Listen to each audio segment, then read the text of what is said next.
Hello students, मैं पवन sir. आज मैं आपको 12th कॉमर्स हिंदी मीडियम का अकाउंट का पार्ट 1 पढ़ाने जा रहा हूं। तो सभी बच्चे मेरे साथ साथ ध्यान देंगे।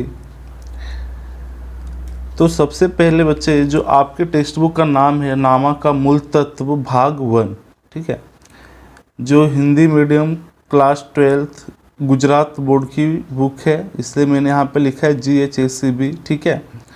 और इसमें जो पहला चैप्टर है बच्चे, उसका नाम है साझेदारी विषय प्रवेश, जो आपको बोर्ड एग्जाम में 4 मार्क्स के क्वेश्चन आंसर पूछे जाते हैं, ठीक है। तो जो बोर्ड एग्ज़ाम के हिसाब से मैं बच्चे आपको वीडियो प्रोवाइड किया करूँगा, ठीक है, इन शॉर्ट, क्योंकि जैसा आपको पता है कि लॉकडाउन में बहुत प्रॉब्लम हो रहा है बच्चों को, ठीक है। और बच्चे, वीडियो देखने के अंत में आप चैनल को सब्सक्राइब करेंगे, और अगर आपको कोई भी इस वीडियो में लगता है कि कुछ प्रॉब्लम है या फिर आपको कहीं दिक्कत आ रहा है, तो आप मुझे कमेंट या व्हाट्सअप कर सकते बच्चे, ठीक है। तो सारे बच्चे रेडी है? ओके, तो स्टार्ट करते हैं बच्चे। जो हमारा पहला चैप्टर है साझेदारी विषय प्रवेश, ठीक है। तो सबसे पहले हम लोग समझेंगे कि जो साझेदारी विषय प्रवेश है, आखिर क्यों स्टार्ट किया गया। ये साझेदारी विषय प्रवेश है पार्टनर्स, इसको इंग्लिश में हम इंट्रोडक्शन टू पार्टनरशिप बोलते हैं बच्चे, ठीक है। तो पार्टनरशिप बिजनेस करने का आखिर क्या मकसद होगा लोगों का, क्योंकि पहले जो बिजनेस करते थे बच्चे, वो तो अकेले ऑनर करता था, एक ही व्यक्ति बिजनेस करता था, ठीक है। तो इसी चीज़ को हम समझेंगे कि साझेदारी क्या होता है, ठीक है। तो सभी बच्चे ध्यान से पहले समझेंगे, बाद में आप वीडियो को पॉज करके लिख सकते हैं, ठीक है। आप नोट्स भी बनाएंगे बच्चे और अच्छी तरीके से पढ़ाई करेंगे, ठीक है। ओके, तो स्टार्ट करें। ओके बच्चे, तो सबसे पहले हम समझेंगे कि साझेदारी क्या होता है। तो मान लेते हैं बच्चे कि यहाँ पे एक बिजनेस है, जिसको हम व्यवसाय भी बोलते हैं, या इसी को हम पीढ़ी भी बोलते हैं, ठीक है, इसी को धंधा भी बोलते हैं, अलग अलग नाम है। तो अगर कोई व्यवसाय जो होता है बच्चे ना, कोई व्यवसाय स्टार्ट करते हैं, ठीक है, अगर उसके अंदर एक मालिक हो, कितने मालिक हो बच्चे? एक मालिक, ठीक है, तो उसको हम लोग बोलते थे व्यक्तिगत मालिकी वाला व्यवसाय, है ना। अगर कोई बिजनेस में एक ही मालिक हो बच्चे, तो उसको हम क्या बोलेंगे? व्यक्तिगत मालिकी वाला व्यवसाय। लेकिन होता क्या है कि अगर एक व्यक्ति व्यवसाय करेगा तो उसमें बहुत सारी प्रॉब्लम आते हैं बच्चे। पहली प्रॉब्लम है कि सर, एक व्यक्ति अपने बिजनेस में ज़्यादा से ज़्यादा पूंजी नहीं लगा सकता है, तो इसका मतलब है कि बिजनेस में पूंजी कम होगा, ठीक है। दूसरी बात है कि जोखिम भी ज़्यादा होगा। अगर मान लिया कि उस दुकान में आग लग जाता है बच्चे, या चोरी हो गया, ठीक है, तो ऐसे सिचुएशन में क्या होता है? जोखिम ज़्यादा रहता है। वो सारा का सारा नुकसान किसको भरपाई करना पड़ेगा? तो जो एक सोल प्रोप्राइटर है ना, जो सिंगल ओनर है बच्चे, उसी को पे करना पड़ेगा। तो इसके लिए क्या करना पड़ता है कि हमको यहाँ पे बहुत सारी चीज़ें ऐसे हैं जिसको ध्यान रखना पड़ता है, ठीक है। तो आप ध्यान देंगे बच्चे। तीसरा है संचालन। संचालन करने में भी कठिनाई होता है बच्चे। अगर एक ही व्यक्ति मालिक हो, अगर समझो कि वो बीमार पड़ गया, तो क्या वो अपने बिजनेस को चला सकते हैं बच्चे? या उसको कहीं किसी काम से दूसरे गांव जाना पड़े, तो क्या वो बिजनेस को रन कर सकता है क्या? नहीं। तो उस टाइम के लिए क्या होगा? उसका बिजनेस बंद रहेगा, है ना, ठीक है। तो ये सारे प्रॉब्लम है कि पूंजी कम रहेगी, एक आदमी ज़्यादा पैसे नहीं लगा सकते, जोखिम भी ज़्यादा है। अगर बच्चों नुकसान होगा तो पूरा का पूरा उसी मालिक का नुकसान होगा, ठीक है। और संचालन में भी कठिनाई है। अगर वो बिजनेस को छोड़ के कहीं जाता है, तो फिर उसका बिजनेस को भी क्या करना पड़ेगा? बंद करना पड़ेगा, ठीक है। या फिर बहुत बड़ा बिजनेस वो कर नहीं सकता है, ठीक है। बिजनेस में बहुत ध्यान भी रखना पड़ता है, मतलब अकेले आदमी की बस की बात नहीं है, ठीक है। तो अगर एक बड़ा बिजनेस करना है बच्चे, तो उसके लिए आपको क्या करना पड़ेगा? अपने बिजनेस में 2 या 2 से ज़्यादा लोगों को शामिल करना पड़ेगा। तो ठीक है, तो यहाँ पे देखो बच्चे 3 मालिक है ना, ठीक है। कितने मालिक है? 3 मालिक जब होते, या 2 से ज़्यादा मालिक हो किसी भी व्यवसाय में, तो उसको हम साझेदारी कहेंगे। क्या कहेंगे बच्चे? साझेदारी। तो जब ज़्यादा मालिक होते हैं बिजनेस में, तो इसके क्या फ़ायदे होते हैं बताओ? तो सर, पहला तो पूंजी ज़्यादा होगा। अगर एक व्यक्ति 1 लाख रुपया लगाएगा बच्चे, तो 3 व्यक्ति सीधी सी बात है कि उसके अपेक्षा ज़्यादा ही पैसा लगा सकता है ना। जोखिम भी कम रहेगा। अगर मान लें नुकसान हो गया बच्चे 1 लाख का, तो तीनों लोग क्या करेंगे, आपस में थोड़ा थोड़ा पैसे बांट लेंगे। ठीक है, मान लेते हैं कि 60,000 रुपये का नुकसान होता है, तो 20-20 हज़ार आपस में क्या करेंगे, डिस्ट्रीब्यूट करेंगे। ठीक है, लेकिन यहाँ पे क्या है, ये जो सिचुएशन है इसकी बात मैं कर रहा हूँ बच्चे। इस स्थिति में क्या होता है कि अगर नुकसान 60,000 रुपया होगा तो पूरा का पूरा क्या होगा, इसी व्यक्ति को पे करना पड़ेगा। लेकिन यहाँ पे क्या होता है कि अगर नुकसान होगा तो तीनों के बीच बांटेंगे। दूसरी चीज़ है, अगर मान लें कि इसमें से एक साझेदार को कुछ अर्जेंट काम आ गया, तो बाकी के 2 साझेदार क्या बिजनेस को चला सकते हैं। ठीक है, तो इनका क्या संचालन करने में भी आसान होता है बच्चे। ठीक है, तो अगर 3 लोग चाहे तो बहुत बड़ा बिजनेस कर सकते हैं। ठीक है, अब इसमें आता है कि ये जो 3 व्यक्ति है बच्चे, अगर ये 3 व्यक्ति किसी व्यवसाय में या कोई भी व्यक्ति व्यवसाय में अगर शामिल होते थे, 3 जो मालिक है, ठीक है, आपको दिख रहा है ना, यहाँ पे जो 3 मालिक है, एक यहाँ पे है, एक यहाँ पे है और एक यहाँ पे, ये तीनों मालिक को हम क्या बोला करेंगे बच्चे, साझेदार बोलते हैं। याद रखेंगे कि जब बिजनेस के अंदर 3 मालिक हो जाए तो उसे हम क्या बोलेंगे, साझेदार। ओके, तो आई होप से इतनी सी बात समझ में आ गई। तो इसीलिए क्या हुआ कि सोसाइटी के कुछ लोगों ने क्या सोचा बच्चे कि अगर मुझे बड़ा बिजनेस करना है तो एक आदमी की बस की बात नहीं है। ठीक है, तो इसके लिए वो लोग ने ज़्यादा लोगों को मिलकर या बहुत सारे लोगों को इकट्ठा करके एक बड़ा बिजनेस करने का डिसीजन लिया। दूसरा एक और इसका रीज़न है जो आपको मैं बताता हूँ कि जो साझेदारी का जन्म हुआ उसके भी निम्नलिखित कारण है। ठीक है, जैसे आपके टेक्स्ट बुक में है, पहला दिया है बच्चे कि एक व्यक्ति के पास धंधा के लिए पर्याप्त मात्रा में वित्त हो, परंतु व्यापार के लिए जरूरी कुशलता ना हो। कहने का मतलब ये बच्चे कि अगर एक व्यक्ति के पास, ठीक है, पर्याप्त मात्रा में क्या है, पर्याप्त मात्रा में वित्त है, और परंतु उसके पास क्या है बच्चे, कुशलता ना हो।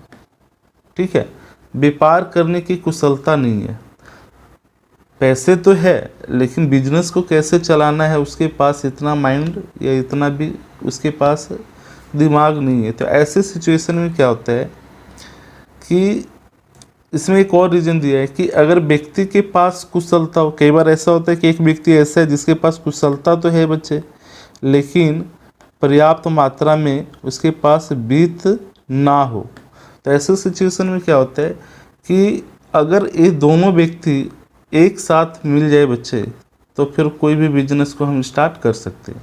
एक आदमी पैसे लगा देगा बिजनेस में और दूसरा जो व्यक्ति रहेगा वो अपना कुशलता, यानी उसके पास जो स्किल है बच्चे बिजनेस करने का, अगर ये दोनों को कंबाइन कर दिया जाए तो ऑटोमेटिक क्या होगा, एक साझेदारी बिजनेस का जन्म हो सकता है। ठीक है, और तीसरा है जोखिम, जैसे यहाँ पे देख रहे होंगे, तीसरा जो बोला व्यवसाय के जोखिम का बंटवारा करने के लिए। ठीक है, अगर मान लें कि बिजनेस के अंदर नुकसान ज़्यादा हो बच्चे, तो उसको आपस में बांटना हो। ठीक है, जैसे मैंने बताया कि एक बिजनेस में 3 साझेदार है और 60,000 रुपये का नुकसान हो गया, तो 20-20 हज़ार वो लोग आपस में क्या करेंगे, बांट सकते हैं। तो ये भी एक बेनिफिट है। ठीक है, तो इसके लिए क्या साझेदारी का जन्म हुआ। ठीक है, यहाँ तक आपको क्लियर है बच्चे। ठीक है, आगे बढ़ते। अब हम लोग पढ़ेंगे सबसे पहले कि साझेदारी का अर्थ एवं परिभाषा, meaning and definition of partnership. ठीक है, तो सबसे पहले हम देखेंगे कि साझेदारी किसे कहते हैं। तो साझेदारी का जो डिफिनेशन है बच्चे, यहाँ लिखा है कि भारतीय साझेदारी कानून 1932 यानी 1932 की कलम 4 के अनुसार साझेदारी या ऐसे व्यक्तियों के बीच का संबंध है जो सभी के द्वारा अथवा सभी की ओर से कोई एक व्यक्ति द्वारा चलाए जाने वाले व्यवसाय का लाभ बांटने के लिए सहमत हुए। ये जो डिफिनेशन है बच्चे, ये हमारे भारतीय साझेदारी अधिनियम यानी भारतीय साझेदारी जो कानून है हमारे देश में बना हुआ है 1932, उसकी कलम 4 में ये डिफिनेशन लिखा हुआ है। ठीक है, ये जो परिभाषा है वो कानून के अंदर, जो भारतीय साझेदारी कानून 1932 बना था उसके अंदर ये सारे परिभाषा लिखे हुए कि साझेदारी किसे कहते हैं। ठीक है, तो सबसे पहले समझेंगे भारतीय का मतलब क्या है बच्चे कि 1932 मतलब जब देश आज़ाद नहीं हुए बच्चे, उस टाइम की बात है ना। और हमारे देश में क्या था कि अंग्रेज़ों का शासन था, और अंग्रेज़ जहाँ भी जाते थे और जो भी कानून बनाते थे बच्चे, उसके नाम के आगे उस कंट्री का नाम होता था। ठीक है, जैसे साझेदारी कानून बना 1932, तो ये इंडिया में बना है, भारत में, इसलिए भारतीय साझेदारी कानून 1932 बोला गया। ठीक है, खैर कोई बात नहीं। नेक्स्ट आता है कि ये जो भारतीय साझेदारी कानून है बच्चे, इसमें क्या रहता है कि जैसे हमारे देश में बहुत सारे कानून है ना, हर चीज़ के लिए कानून बना हुआ है। ऐसे हमारे बिजनेस अगर करने जाएंगे तो उसके लिए भी कुछ रूल्स रेगुलेशन फॉलो करना पड़ता है जो भारत सरकार का होता है ना। ठीक है, तो उसमें जो परिभाषा है वो क्या बोला वो समझेंगे, है ना। तो पहला बोला है कि साझेदारी ऐसे व्यक्तियों के बीच का संबंध है ना। व्यक्ति से क्या मतलब है बच्चे, यहाँ पे एक व्यक्ति वर्ड आया, इसका मतलब है कि साझेदारी में कम से कम 2 व्यक्ति होने चाहिए और अधिक से अधिक 50 या 100 व्यक्ति होते हैं बच्चे, है ना। तो व्यक्तियों के बीच मतलब कितने व्यक्ति होने चाहिए, मिनिमम कम से कम 2 व्यक्ति होने चाहिए, है ना। बीच का संबंध, संबंध किससे बनता है बच्चे, कोई भी संबंध जो होता है व्यवसाय में वो करार पत्र के द्वारा बनता है। किसके द्वारा बनता है बच्चे, करार पत्र के द्वारा बनता है, ये आप ध्यान रखेंगे। ठीक है, तो ऐसे व्यक्तियों के बीच का संबंध है, संबंध किससे बनता है, करार पत्र से। बिना रिलेशन का बच्चे कोई भी बिजनेस शुरू नहीं कर सकते, है ना। सबसे पहले जो व्यक्ति होते हैं उनके बीच एक संबंध स्थापित होता है, और वो जो संबंध स्थापित होता है वो करार पत्र के द्वारा होता है, वो हम आगे आपको बताएंगे। ठीक है, बीच का संबंध है जो सभी के द्वारा अथवा सभी की ओर से कोई एक व्यक्ति द्वारा चलाए जाने वाले व्यवसाय, है ना। कहने का मतलब जब भी हम बिजनेस करेंगे या तो सभी लोग बिजनेस को चलाएंगे या सभी में से कोई एक व्यक्ति क्या कर सकता है, बिजनेस को चला सकता है। ठीक है, व्यवसाय, अब यहाँ पे एक व्यवसाय है बच्चे, व्यवसाय का मतलब है कि जो हमारा व्यवसाय होगा वो कानूनन व्यवसाय होना चाहिए। कैसा व्यवसाय होना चाहिए बच्चे, कानूनन। ठीक है, और दूसरे एक वर्ड आया इसके अंदर लाभ, लाभ बांटने के लिए सहमत हुए। अब देखो लाभ बांटने का जो तरीका है व्यवसाय के अंदर, तो जब भी लाभ जो बांटते हैं बच्चे साझेदार के बीच में, वो तय किए गए परिमाण में बांटते हैं। वो पहले से ऑलरेडी करार पत्र और लक्ष्मण 3-2 के अनुपात में लाभ हानि बांटने वाले साझेदार है। ठीक है, कौन से अनुपात में लाभ हानि बांटने वाले साझेदार है बच्चे, तो 3-2-1 के अनुपात में। तो यहाँ पे जो अनुपात दिया हुआ है 3-2-1, ठीक है, और लिखा है यदि पेढ़ी का वर्ष के अंत में लाभ 60,000 रुपये हुआ। कितना लाभ हुआ बच्चे, 60,000। तो प्रत्येक साझेदार का लाभ ज्ञात करें। तो सबसे पहले क्या करेंगे, जब भी कोई लाभ निकालना हो तो ये जो अनुपात दिया है बच्चे, ठीक है, ये आपको दिख रहा है, ये जो अनुपात दिया है इसको हम क्या करेंगे, पहले जोड़ेंगे। ठीक है, 3-2-1 को क्या करेंगे, आपस में प्लस कर देंगे। तो अगर मैं यहाँ पे 3 + 2 + 1 अगर हम करते हैं बच्चे, ठीक है, इसको जोड़ेंगे तो ये आपका आ जाएगा 6, आएगा ना। ठीक है, तो इसको जोड़ने के बाद क्या करेंगे बच्चे, यहाँ पे लिख देंगे 3/6।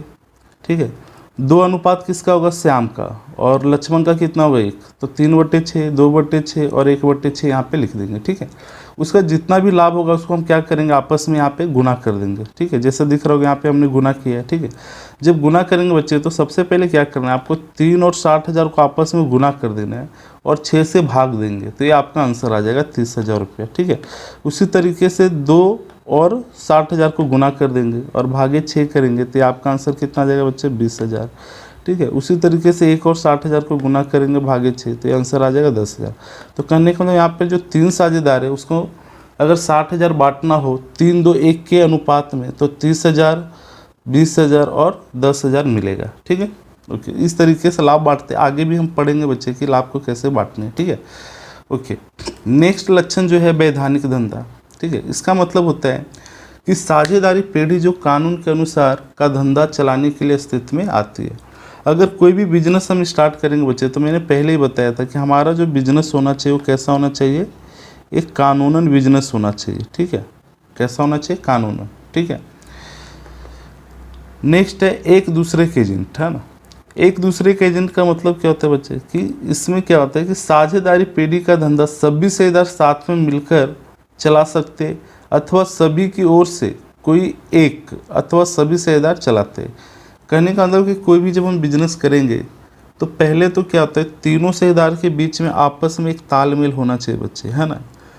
ठीक है, तीनों को एक दूसरे की बात समझना चाहिए, अगर एक साझेदार ने बोला कि मुझे ये काम करना है, तो बाकी 2 साझेदार को भी बोलना पड़ेगा ठीक है हम भी ये काम को करेंगे।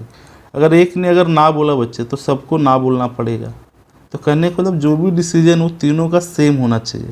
अगर तीनों का डिसीजन या तीनों का कोई भी एडवाइस अगर अलग अलग हो, ठीक है, तो फिर वो बिज़नेस चलाना बहुत कठिन हो जाएगा। ठीक है, तो कोई भी बिज़नेस अगर हम चलाएंगे तो उसमें तीनों का क्या होना चाहिए, जो बोलते हैं डिसीजन, या तीनों के बीच जो एकता होना बहुत ज़रूरी है। अगर एक साझेदार ने कोई प्रोडक्ट का दाम मान लेते 5,000 रुपया बताया बच्चे, कितने बता दिया उसने बोला कि हमारे पास एक प्रोडक्ट है उसका प्राइस है चलो मान लेते 500 है। कितना है? 500। ठीक है, ये किसने बोला? साझेदार, सॉरी, मान लेते बच्चे कि ये जो साझेदार है उसने बोला कि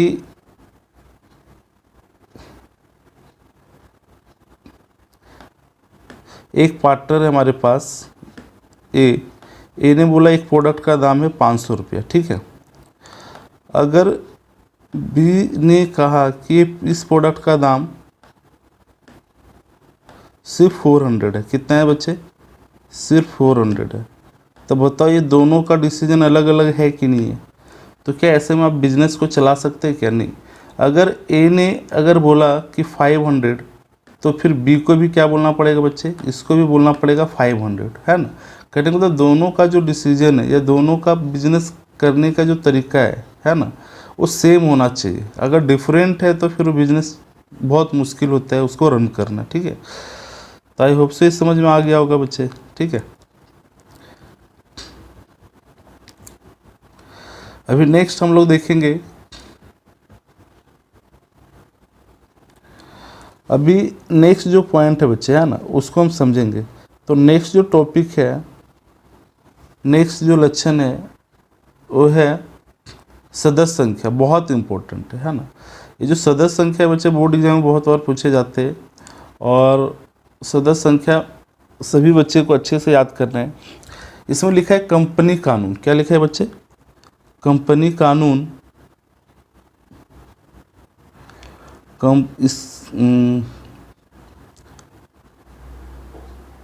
ठीक है, ध्यान देंगे। यहाँ लिखा है कंपनी कानून 2013 के अनुसार साझेदारों की संख्या 100 से अधिक नहीं हो।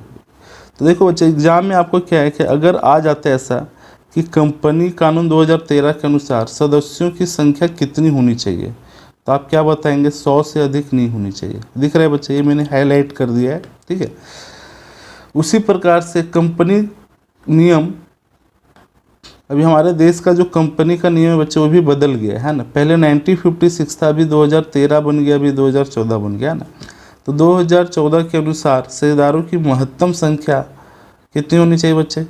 50 निश्चित की गई। तो अगर आपको एग्जाम में आता है कि साझेदारी पीढ़ी में कम से कम कितने साझेदार होते हैं, तो 2 साझेदार होंगे, और अधिक से अधिक कितने होते हैं बच्चे? तो आप 50 लिखेंगे, है ना। कौन से नियम के अनुसार? तो कंपनी नियम 2014 के अनुसार। ठीक है, अगर कंपनी कानून 2013 आता है तो उसके अनुसार कितना बताएंगे? संख्या 100 से अधिक नहीं होनी चाहिए। ठीक है, तो इसको याद रखेंगे। नेक्स्ट आता है अमर्यादित जिम्मेदारी। ठीक है, अमर्यादित जिम्मेदारी क्या होता है बच्चे?